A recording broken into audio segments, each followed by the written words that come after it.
ஒரு பிரம்ம பக்தர் கடவுள் உருவமுடையவரா உருவமற்றவரா ஸ்ரீ ராமகிருஷ்ணர் கூறினார். அவர் இப்படிப்பட்டவர் என்று சொல்ல முடியாது. அவர் உருவம் இல்லாதவர், அதே வேளையில் உருவம் உடையவரும் கூட. பக்தர்களுக்காக அவர் உருவம் தாங்குகிறார். யார் ஞானியோ, அதாவது யார் உலகத்தை கனவு போல் காண்கிறார்களோ அவர்களுக்கு அவர் உருவமற்றவராக உள்ளார். தான் தனிப்பட்ட ஒருவன் என்பதும் உலகம் தன்னிலிருந்து வேறுபட்ட ஒன்று என்பது பக்தனுக்குத் தெரியும். எனவே இறைவன் பக்தனுக்கு ஒரு தனி நபராக ஆகி காட்சியளிக்கிறார்.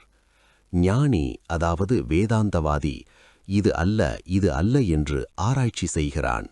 இவ்வாறு ஆராய்ச்சி செய்து நான் உண்மையல்ல, உலகமும் கனவு போல் உண்மையற்றது என்பதை அகத்தில் உணர்கிறான். ஞானி பிரம்மத்தை தன் உணர்வில் உணர்கிறான். ஆனால் அவர் யார் என்பதை சொற்களால் சொல்ல அவனால் முடிவதில்லை. பாடி முடித்ததும் குருதேவர் கூறினார், என்ன, நான் அவளது திருநாமத்தைச் சொல்கிறேன், எனக்காவது பாவமாவது. நான் அவளுடைய குழந்தை, தேவி பராசக்தியின் ஆற்றல்களுக்கும் புகழுக்கும் வாரிசு அல்லவா நான்? இப்படிப்பட்ட உறுதி இருக்க வேண்டும். தமோகுணத்தின் போக்கை திருப்பிவிட்டால் இறை அனுபூதி வாய்க்கிறது. இறைவனிடம் அடம்பிடி. அவர் வேற்று மனிதர் அல்லவே, அவர் நமக்கு உரியவர் அல்லவா, நம் உறவினர். இன்னும் கேள், இந்த தமோகுணத்தையே பிறரது நன்மைக்காகவும் பயன்படுத்தலாம். முதல் தரம், இடைத்தரம், கடைத்தரம் என்று வைத்தியர்கள் மூவகையினர். எந்த வைத்தியன் நாடியை பரிசோதித்துவிட்டு மருந்து சாப்பிடு என்று மட்டும் சொல்லிவிட்டு போகிறானோ அவன் கடைத்தரம். நோயாளி மருந்து சாப்பிட்டானா இல்லையா என்பதை பற்றி அவன் விசாரிப்பதில்லை. மருந்து சாப்பிடும்படி நோயாளியை பல விதங்களில் கேட்டுக்கொள்பவன் இடைத்தர வைத்தியன். அவன் நோயாளியிடம், இதோ பார், மருந்து சாப்பிடு, சாப்பிடாவிட்டால் எவ்வாறு குணமடைவாய்? இந்த மருந்தை சாப்பிடு, இதோ நானே குழைத்து தருகிறேன், வாயை திற என்றெல்லாம் இனிமையாகப் பேசி மருந்து சாப்பிட வைப்பான். எவ்வளவு வற்புறுத்தியும் இதமாகக் கூறியும் நோயாளி மருந்தை சாப்பிட மறுக்கிறான் என்று கண்டால் அவனை கீழே தள்ளி மார்பில் முட்டியை ஊன்றி கட்டாயப்படுத்தி மருந்து சாப்பிட வைப்பவன் முதல் தர வைத்தியன். இவன் தமோகுண வைத்தியன். ஆனால் இந்த குணத்தால் நோயாளிக்கு நன்மை ஏற்படுகிறது, தீமை ஏற்படுவதில்லை. வைத்தியர்களைப் போல் ஆச்சாரியர்களும் 3 வகையினர். சீடர்களுக்கு உபதேசம் மட்டும் செய்துவிட்டு அவர்களைப் பற்றி எவ்விதமான அக்கறையும் கொள்ளாதவர் கடைத்தரம். எந்த ஆச்சாரியர் சீடர்களின் நன்மைக்காக திரும்பத் திரும்ப விளக்குகிறாரோ, அதன் மூலம் உபதேசங்களின் உட்கருத்துக்களை சீடர்கள் அறிந்து கொள்ளுமாறு செய்கிறாரோ, பல வகைகளில் அவர்களை தூண்டுகிறாரோ, நெருங்கி பழகி அன்பு காட்டுகிறாரோ, அவர் இடைத்தர ஆச்சாரியர். சீடர்கள் எந்த விதத்திலும் உபதேசங்களை பின்பற்றவில்லை என்று கண்டால் சில ஆச்சாரியர்கள் அவர்களை பலவந்தப்படுத்தவும் தயங்க மாட்டார்கள். அவர்களையே முதல் தர ஆச்சாரியர் என்கிறேன். ஒரு பிரம்ம பக்தர் கேட்டார், கடவுள் உருவம் உடையவரா உருவம் அற்றவரா? ஸ்ரீ ராமகிருஷ்ணர் கூறினார், அவர் இப்படிப்பட்டவர் என்று சொல்ல முடியாது. அவர் உருவம் இல்லாதவர், அதே வேளையில் உருவம் உடையவரும் கூட. பக்தர்களுக்காக அவர் உருவம் தாங்குகிறார். யார் ஞானியோ, அதாவது யார் உலகத்தை கனவு போல் காண்கிறார்களோ அவர்களுக்கு அவர் உருவமற்றவராக உள்ளார். தான் தனிப்பட்ட ஒருவன் என்பதும் உலகம் தன்னிலிருந்து வேறுபட்ட ஒன்று என்பது பக்தனுக்கு தெரியும். எனவே இறைவன் பக்தனுக்கு ஒரு தனி நபராக ஆகி காட்சியளிக்கிறார். ஞானி, அதாவது வேதாந்தவாதி, இது அல்ல என்று ஆராய்ச்சி செய்கிறான். இவ்வாறு ஆராய்ச்சி செய்து நான் உண்மையல்ல, உலகமும் கனவு போல் உண்மையற்றது என்பதை அகத்தில் உணர்கிறான். ஞானி பிரம்மத்தை தன் உணர்வில் உணர்கிறான். ஆனால் அவர் யார் என்பதை சொற்களால் சொல்ல அவனால் முடிவதில்லை. அது எப்படி தெரியுமா? கங்குகரையற்ற சச்சிதானந்த பெருங்கடலில் பக்தி என்னும் குளிர்ச்சியினால் தண்ணீர் அங்கங்கே உறைந்து பனிக்கட்டியாகிறது, திடமான பனிக்கட்டியாகி விடுகிறது. அதாவது பக்தர்களுக்காக இறைவன் தனிநபராக வருகிறார். அதாவது சில வேளைகளில் உருவம் தாங்கி வருகிறார். ஞான சூரியன் உதித்தால் அந்த பனிக்கட்டி உருகிவிடுகிறது. அப்போது இறைவன் உருவம் உடையவர் என்று உணர்வதில்லை. அவருடைய உருவக்காட்சி கிடைப்பதில்லை. அவர் யார் என்பதை வாயினால் சொல்ல முடியாது. யார் சொல்வது? யார் சொல்வானோ அவனே இல்லை. அவனது நான் உணர்வு தேடினாலும் கிடைப்பதில்லை. ஆராய்ச்சி செய்து பார்க்கும்போது நான் அது இது எல்லாம் இல்லாமல் போய்விடுகிறது. வெங்காயத்தின் சிவப்பான முதற்தோலை உரித்தால் வெள்ளைத்தோல் வருகிறது. இப்படி உரித்துக் கொண்டே போனால் உள்ளே ஒன்றையும் காண முடிவதில்லை. எங்கே தனது நான் என்பதையே தேடிப் பிடிக்க முடியாதோ அங்கே தேடுபவர்தான் யார்?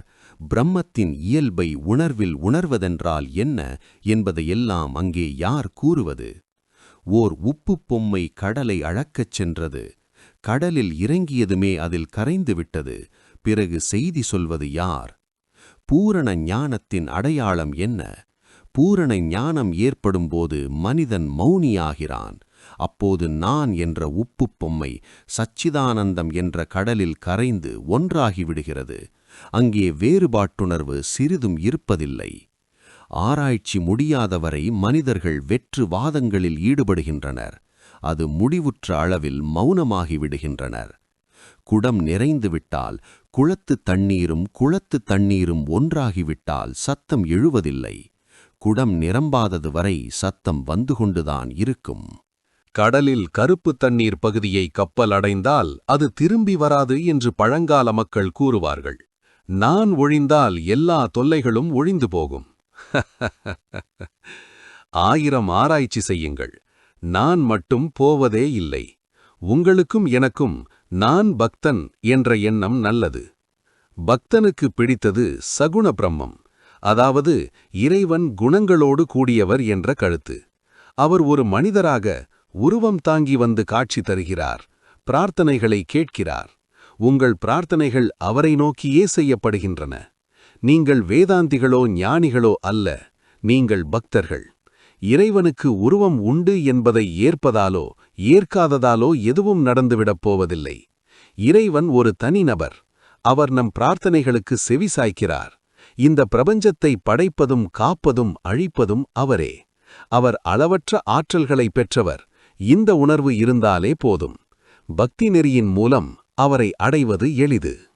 பிரம்ம பக்தர் கேட்டார், சுவாமி, இறைவனை காண முடியுமா? முடியுமானால் எங்களால் ஏன் அவரை காண முடிவதில்லை? ஸ்ரீ ராமகிருஷ்ணர் கூறினார், இறைவனை காணலாம், கட்டாயமாக காணலாம். உருவத்துடன் காணலாம், உருவம் இல்லாமலும் காணலாம். இதை எப்படி உங்களுக்கு புரிய வைப்பேன்? பிரம்மபக்தர், அவரை காண்பதற்கான வழி எது? ஸ்ரீ ராமகிருஷ்ணர், மன ஏக்கத்துடன் அவருக்காக உன்னால் அழ முடியுமா? குழந்தைகளுக்காகவும் மனைவிக்காகவும் பணத்திற்காகவும் மக்கள் குடம் குடமாக கண்ணீர் வடிக்கின்றனர். இறைவனுக்காக யார் அழுகிறார்கள்? குழந்தை ஊதலை ஊதிக்கொண்டு தாயை மறந்திருக்கும் வரை தாயும் சமைத்தல் போன்ற வீட்டு வேலைகளில் ஈடுபடுகிறாள். ஊதலில் சலிப்பு தட்டி அதனை வீசி எறிந்துவிட்டு குழந்தை கதறி அழும்போது தாய் சோற்றுப்பானையை அவசரமாக இறக்கி வைத்துவிட்டு ஓடோடி வந்து குழந்தையை தூக்கி மடியில் வைத்துக் கொள்கிறாள். பிரம்ம பக்தர் கேட்டார், சுவாமி, இறைவனின் இயல்பு குறித்து ஏன் இவ்வளவு வேறுபட்ட கருத்துக்கள்? கடவுளுக்கு உருவம் உண்டு என்று சிலர் கூறுகின்றனர். வேறு சிலரோ கடவுள் அருவமானவர் என்கின்றனர். உருவம் உண்டு என்பவர்களும் கூட பல உருவங்களைப் பற்றி பேசுகிறார்கள். ஏன் இவ்வளவு குழப்பம்? ஸ்ரீராமகிருஷ்ணர் கூறினார், எந்த பக்தன் எந்த உருவை காண்கிறானோ அதையே புரிந்து கொள்கிறான். உண்மையில் எந்த குழப்பமும் இல்லை. எப்படியோ அவரை ஒருமுறை கண்டுவிட்டால் போதும், அவரே நமக்கு எல்லாவற்றையும் புரிய வைத்து விடுவார். அந்த பக்கமே காலடி எடுத்து வைக்கவில்லை. இந்த நிலையில் அனைத்தையும் அறிவது எப்படி? ஒரு கதை சொல்கிறேன் கேள். ஒருவன் வெளிக்குப் போனான். அங்கே ஒரு மரத்தில் பிராணி ஒன்றைக் கண்டான்.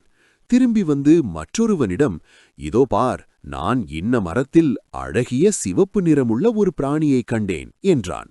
அதற்கு அவன், நானும் அங்கே போயிருந்தேன், அந்த பிராணியை பார்த்தேன்.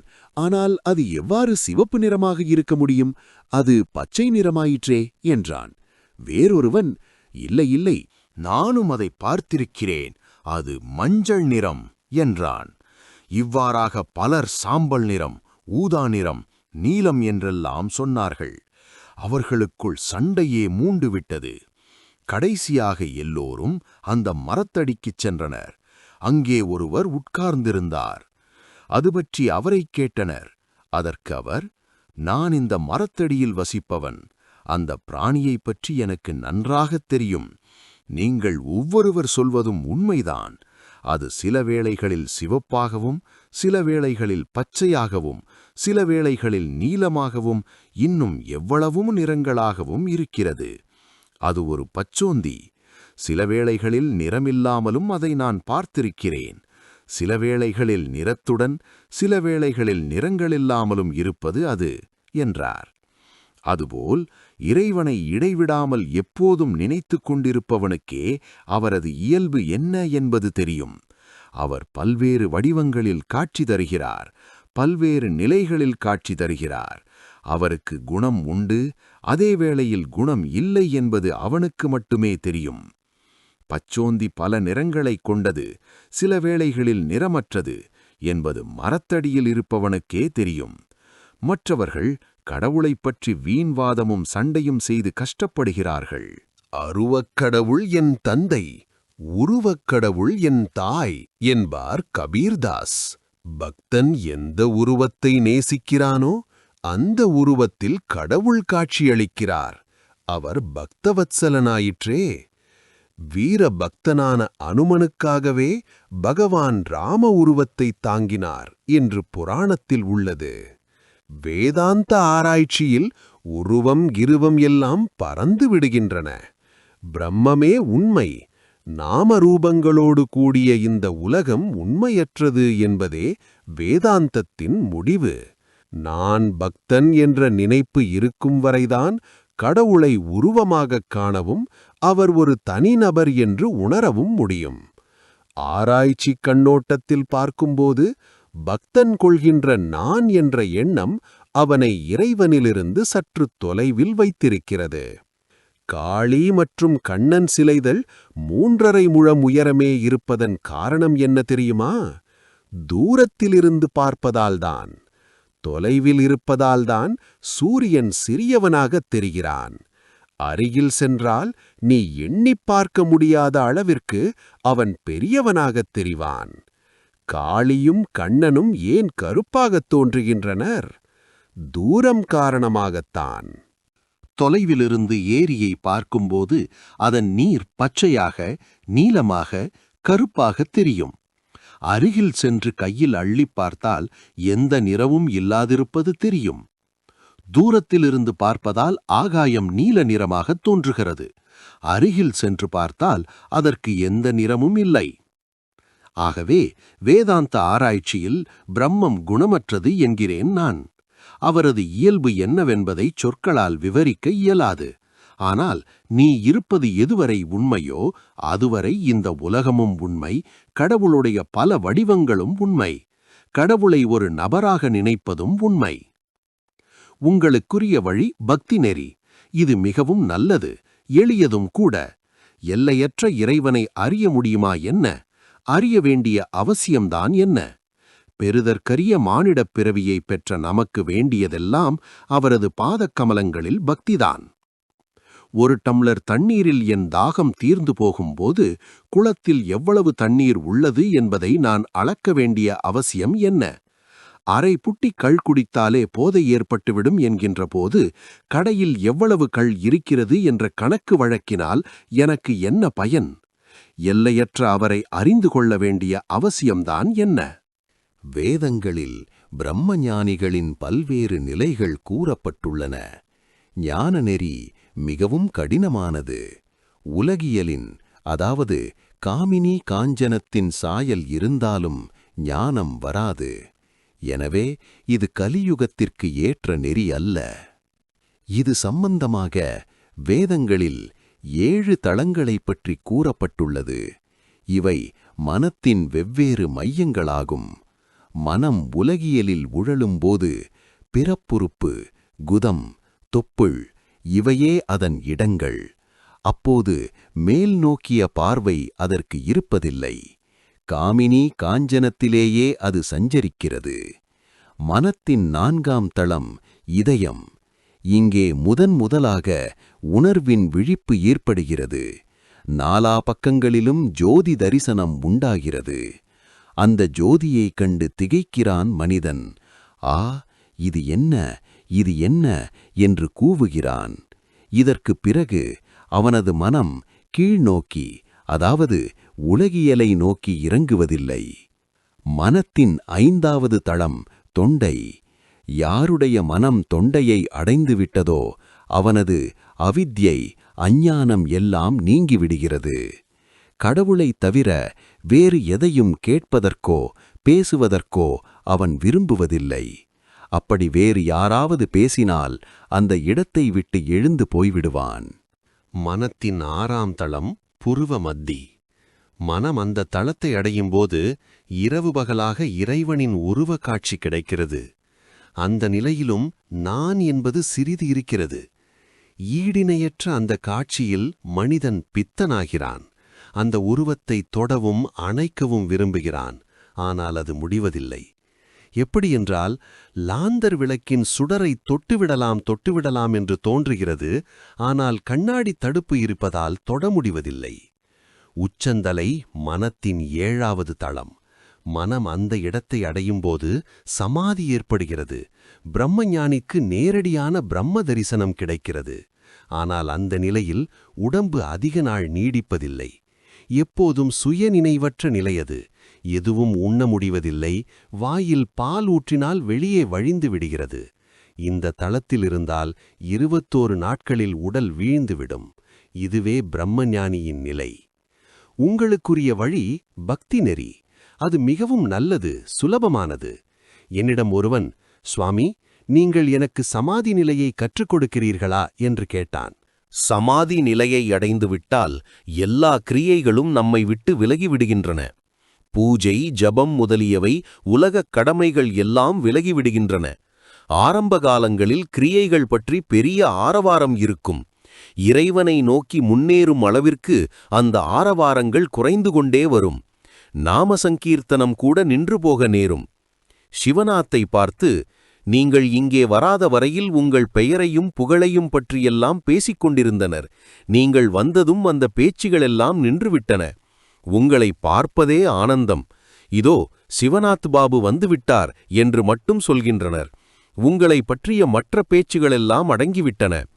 இந்த நிலை ஏற்பட்ட பிறகு ஒரு சமயம் நான் கங்கையில் தர்ப்பணம் செய்யச் சென்றேன். முடியவில்லை. கை விரல் இடுக்குகளின் வழியே நீர் வழிந்துவிட்டது. உடனே நான் அழுதுகொண்டே ஹலதாரியிடம், அண்ணா, என்ன இது என்று கேட்டேன். அதற்கு அவர், இது கலிதஹஸ்த நிலை என்றார். இறை காட்சிக்குப் பிறகு தர்ப்பணம் முதலிய கிரியைகள் விலகிவிடுகின்றன. பஜனைகளில் முதலில் எந்த நிதாயி மத யானை என்று முழுதாக பாடுகிறார்கள். பரவசம் அதிகமாக வெறும் யானை யானை என்றுதான் வரும். அதற்குப் பிறகு யா யா என்று சொல்லிக்கொண்டே சமாதி ஏற்பட்டு விடுகிறது. இவ்வளவு நேரம் பாடிக்கொண்டிருந்தவன் அப்போது மௌனமாகி விடுகிறான். விருந்து வேளையில் ஆரம்பத்தில் பெரிய ஆரவாரம் நிலவுகிறது. இலையின் முன் உட்கார்ந்ததும் ஆரவாரம் பெருமளவில் குறைந்து விடுகிறது. பூரி கொண்டு வா என்ற சத்தம் மட்டும் கேட்கிறது. பூரியையும் கரியையும் உண்ண ஆரம்பித்ததும் 3/4 பங்கு சத்தம் குறைந்து விடுகிறது. தயிர் வந்த பிறகோ வெறும் சுப் சத்தம்தான். சத்தம் இல்லையென்றே சொல்லிவிடலாம். உண்டபின்போ உறக்கம். அப்போது எல்லாம் அமைதி. ஆகவே முதலில் கிரியைகள் அது இது என்று பெருத்த ஆரவாரம் இருக்கவே செய்யும். இறைநெறியில் முன்னேறுகின்ற அளவிற்கு அவை குறைகின்றன. பிறகு கிரியைகள் விலகிவிடுகின்றன. கடைசியில் சமாதி. மருமகள் கருவுற்றால் மாமியார் அவளது வேலைகளை குறைக்கிறாள். 10ஆம் மாதத்தில் அவள் அநேகமாக எந்த வேலையும் செய்வதில்லை. குழந்தை பிறந்த பின்போ ஒரே அடியாக வேலைகள் விலகிவிடுகின்றன. குழந்தையை கொஞ்சுவது மட்டுமே அவளது வேலை. வீட்டு வேலையை மாமியார், நாத்தனார் எல்லாம் செய்கிறார்கள். சமாதி நிலையை அடைந்த பிறகு அநேகமாக உடல் நிலைப்பதில்லை. ஏதோ சிலரது விஷயத்தில் உலகிற்கு போதிப்பதற்காக உடல் நீடிக்கிறது. உதாரணமாக நாரதர் போன்றோர் மற்றும் சைத்தன்யரை போன்ற அவதார புருஷர்கள். கிணறு வெட்டிய பிறகு சிலர் மண்வெட்டி, கூடை முதலியவற்றை எரிந்து விடுகிறார்கள். சிலர் அவை வேறு யாருக்காவது உபயோகப்படும் என்று பத்திரப்படுத்தி வைக்கின்றனர். அதுபோல் இத்தகைய மகா புருஷர்களும் மக்களின் துயரத்தில் துடிக்கின்றனர்.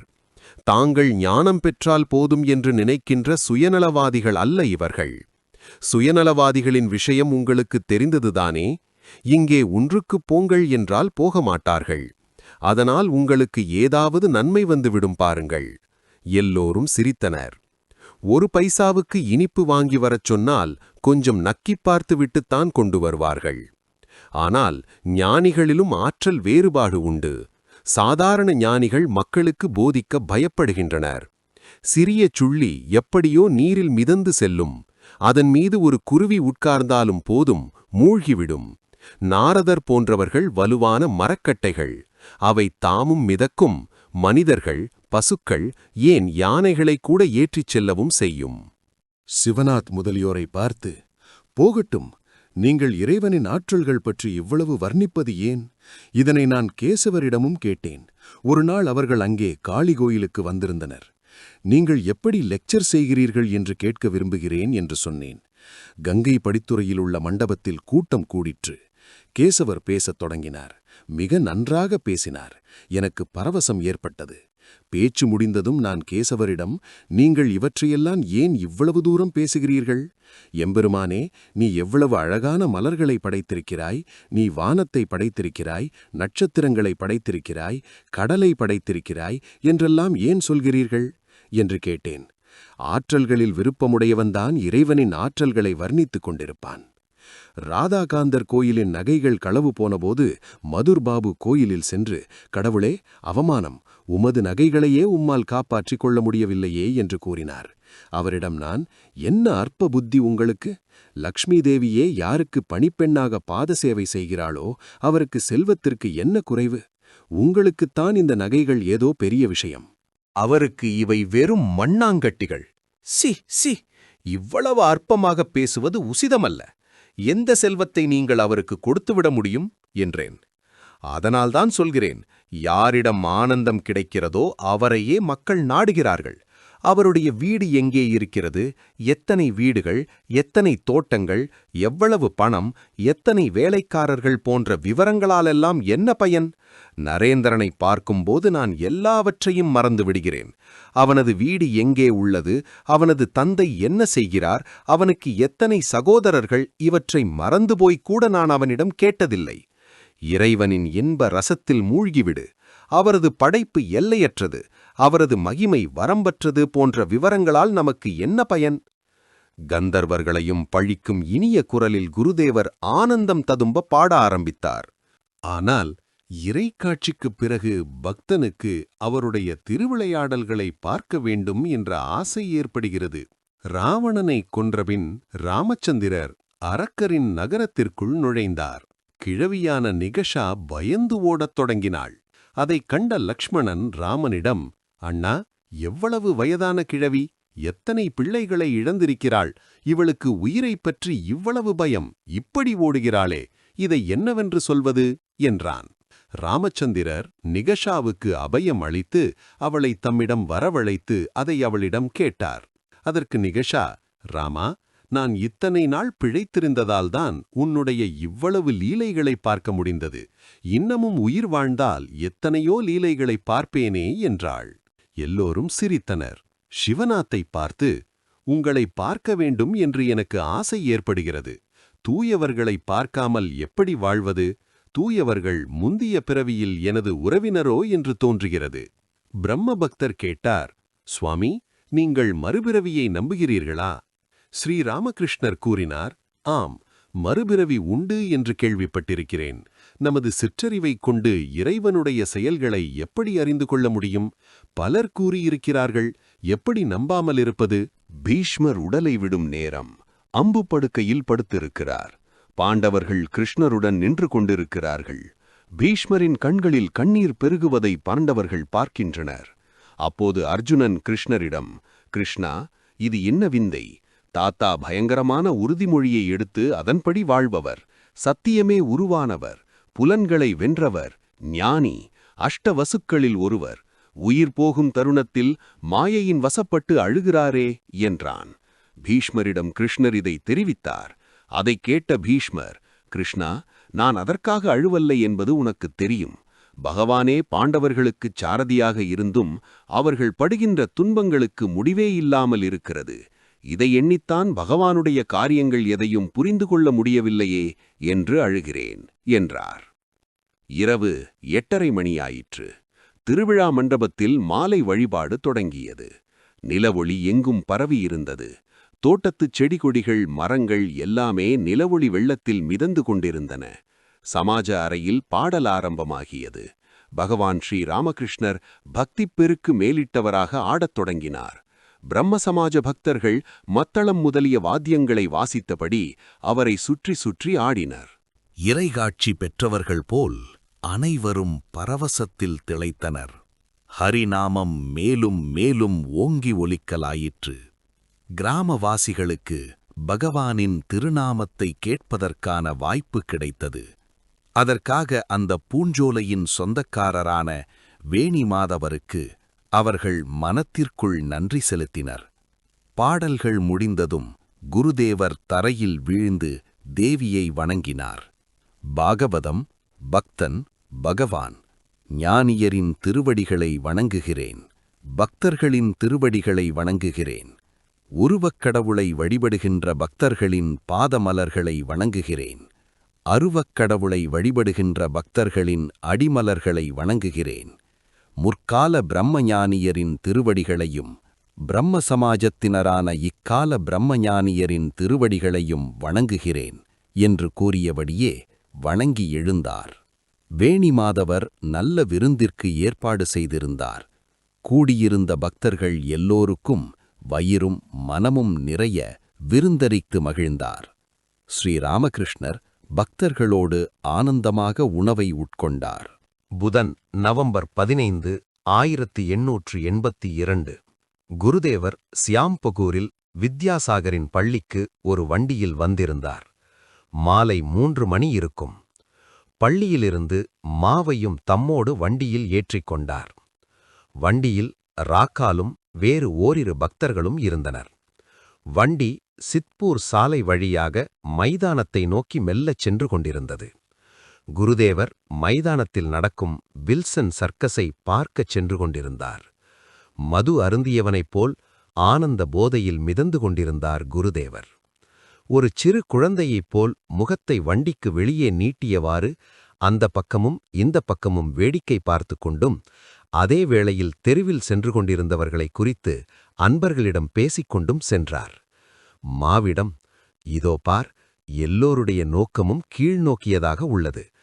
எல்லோரும் வயிற்றிற்காக ஓடுகிறார்கள். யாரும் கடவுளை நினைப்பதாக தெரியவில்லை என்றார். மைதானத்தை அடைந்ததும் மிகக் குறைந்ததான 8 அணா டிக்கெட் வாங்கப்பட்டது.